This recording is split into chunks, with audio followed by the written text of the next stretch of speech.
Hey, hey, hey, chickadees. Welcome in to the first episode for this week, week 25 of 2026. This episode of Mojo Mysticism. Glad you're here with us. So, this week, pulled, directed, those words aren't quite strong enough. More like thrust toward and compelled to use a deck we've never pulled from before on this channel.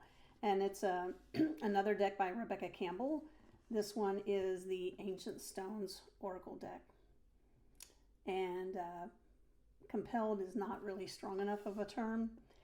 It was, more of a destiny calling. I don't know. Here's what I do know. First, I'm going to tell you a story about stones.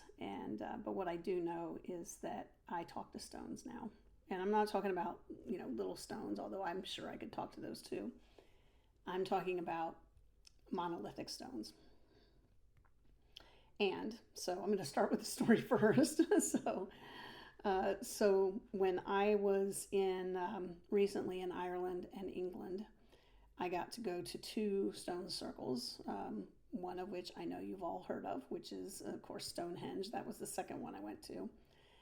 But the first one I went to was deeply, deeply moving. And it is a stone circle in Kenmare, Ireland. And this stone circle,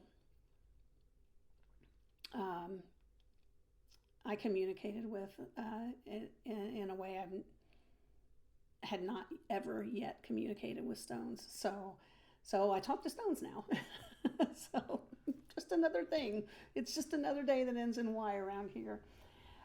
But I'll tell you kind of the backstory about this first. So we're going to be here for a minute talking about this. About a year and a month, about 13 months ago, year and a month, and I've mentioned this on this channel a few times, I had what was the most profound spiritual experience of my life to date. And and maybe it's not so much to date anymore. I don't know, because these stone circles there's something. So anyway, but back 13 months ago, I was in Palm Springs, and I had just come off a workshop.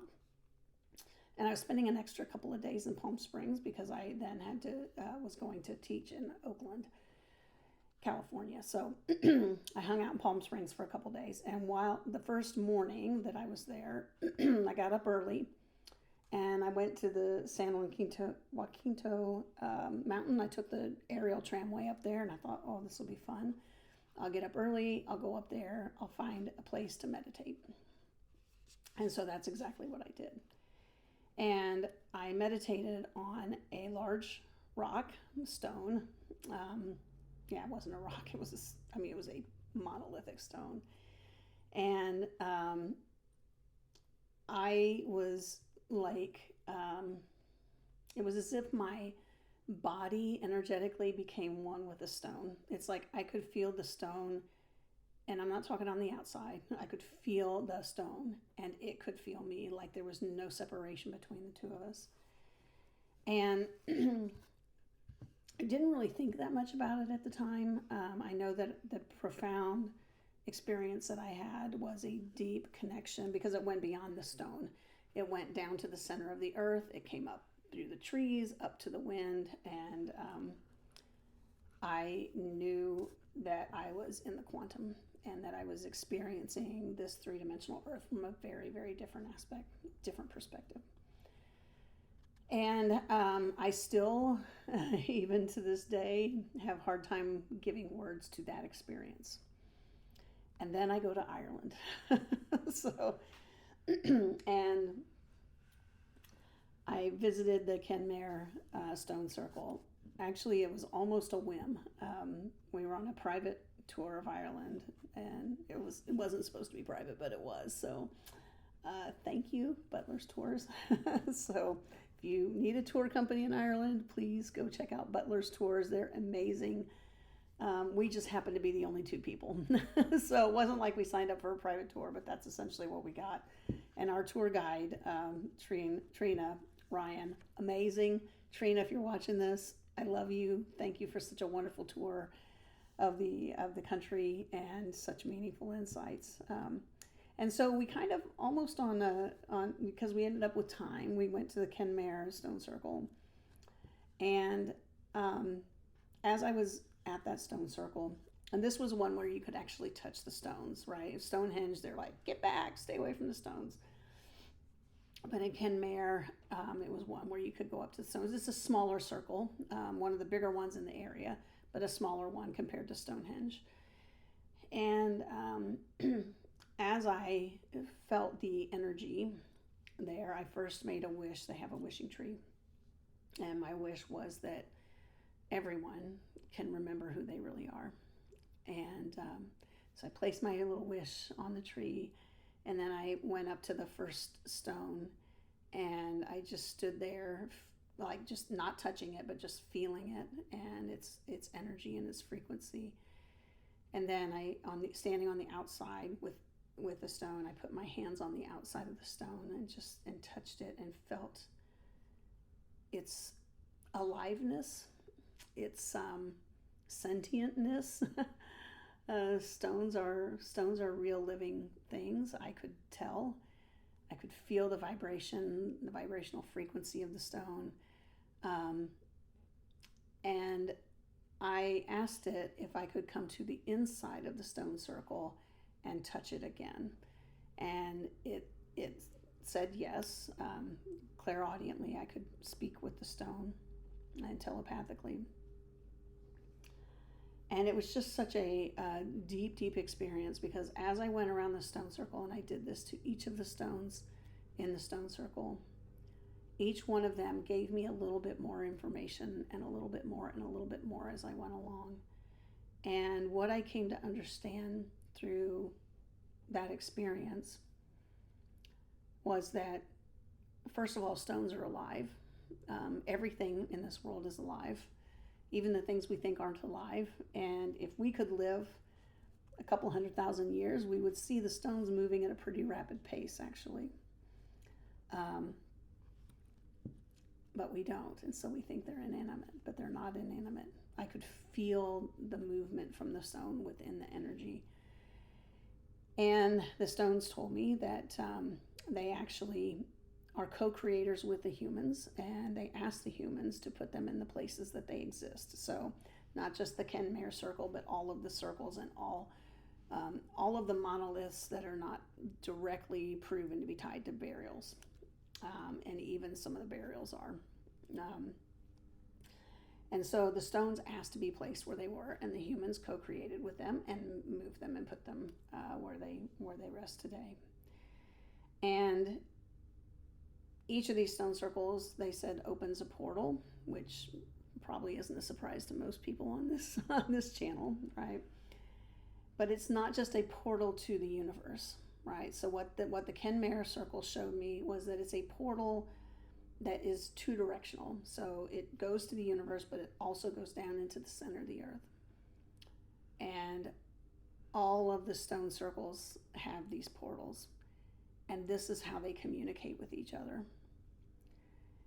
And so this communication goes through the earth, but then it does also go out to the outer realms. And that's what Stonehenge showed me. So Kenmare showed me, hey, we have these communication pathways into the earth where we communicate with each other and with other sacred sites. And it's this kind of network, almost a neural network, energetic network within the earth. And then Stonehenge said, yes, and we also connect with the stars. So, which a lot of us knew that from Stonehenge, or, at least suspected that. And of course, a lot of these stone circles are placed in ways that are astrologically important and prominent. So, and the funny thing was, when we were driving to Stonehenge, the poor tour guide has to kind of toe the party line. And so he's saying, and this was when we went to England, of course. So different tour guide, not Trina, different tour guide. And not Butler's tour, because Butler's is in Ireland. So, but we went to as we were going to Stonehenge, the tour guide said, so, you know, we think that Stonehenge was put in place as a burial and, you know, a burial marker and in a significant alignment. And I just like immediately was like, yeah, that's cute. So you can believe what you want and you can toe the party line. I think when we get open contact with our alien friends here in the next couple of years, we're going to learn the real story behind these stones. And I think it goes something like aliens and humans and stones co-creating together. So we'll see. Stick a pin in that. I don't know. You know, all I know is I am open to magic, and magic is occurring everywhere in my life. So the stones deeply, deeply touched me. That experience deeply touched me. So this week we are together going to, and I'll share more of my experience as we go through the week too, but together we're going to be pulling cards from the Ancient Stones Oracle and allow and ask our guides to give us messages through these cards and through the amazing gift of stones. So yeah, so without further ado, let's see what they have for today. So all right, guides. So my guides and the guides of everyone who ever watches this video, can you please give us a message that you know that we need today to help us along our chosen path, whatever that may be. So this is a rather new deck, so it's a little bit kind of it's not soft yet. I'll just put it that way. And the back of the cards are really, really beautiful. It's the frequency of the stones. So really beautiful cards. So what is it that we need to know today, whatever day we watch this, in our lives from our collective group of guides? Okay. First card is out. So the interesting thing about this deck, I have never given a reading out of this deck yet. I haven't done it. So you're the first ones. So they are taking their time with card number 2, let me tell you. All right, card number 2. Where is card number 2? There it is.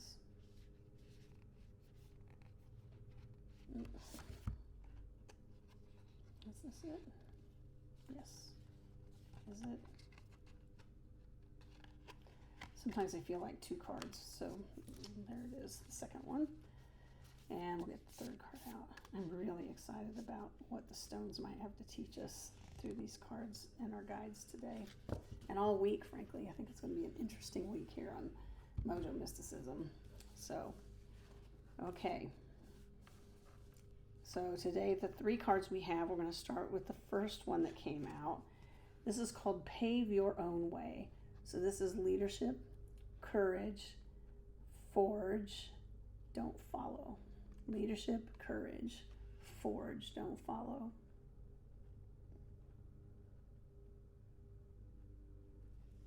So pave your own way. The middle card, the second one that came out today, is called Gateway. And this says open doors, opportunities, and right timing.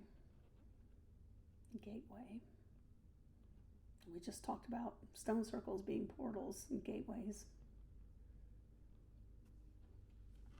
And then the third one we got today is called, the title is The Records. It says, remember why you came, be bold, legacy. The Records. I mean,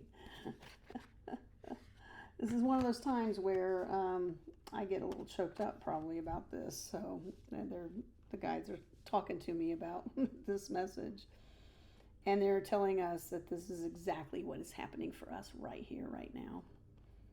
We are paving our own way, right? We are forging our own path, not following someone else's path. We're forging our own way. And the way that we do that is to take advantage of the open doors and the beautiful timing of events and those opportunities that come up in our life when we walk right through the portal. Okay? Do not pass go. Do not collect $200. Walk right through the portal, the gateway. And when we do that, we get the opportunity and the blessing to not only remember who we are, right, but to continue to build the legacy that we're here to build, both with our life and how we impact other people's lives. This is the story of the stones. This is the story. Be a leadership, be brave, or be a leader and be brave and courageous in what you're doing. Walk boldly through that opportunity and in the direction of that opportunity. Understand that if that opportunity is presented and it excites you, there is nothing else that matters. Seize the day. Carpe diem, my friends.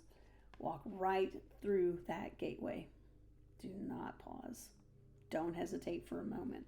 I know in the last couple of weeks we talked about intuition and about how when intuition hits, we act right away.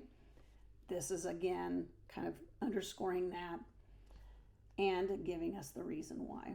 And the reason why is because we are all on a journey to remember who we are. When we came here as very, very young humans, we went through the veil of forgetting. And the veil of forgetting literally kind of erases your memory, right, of who you really are. And we get to spend our time here in this playground we call Earth, remembering who we really are. And I've said it many times. I don't know who made the quote. It's not my quote. But that we are spiritual beings having a human existence. And the truth of the matter, and you can see it in this card, is that we are all divine beings, right? And we are on a journey to remember that we are divine beings. And we do this through forging our own path. We talked a lot about authenticity also the last couple of weeks, and this is building on that as well. But forging your own path, walking right through that gateway when that opportunity comes up, in order that you can remember more, remember more about who you really are. Remarkable. Remarkable. My stone friends don't let us down either. So, so if you love stones, if you've been to stone circles, let me know in the comments. And but they are now one of my new favorite things. So I love stones. So I'll probably be taking a lot more vacations to go see stones. So, all right, chickadees, that is it for today. Please forge your own path. Know that I love you. And we will see you here next time on Mojo Mysticism. Mwah.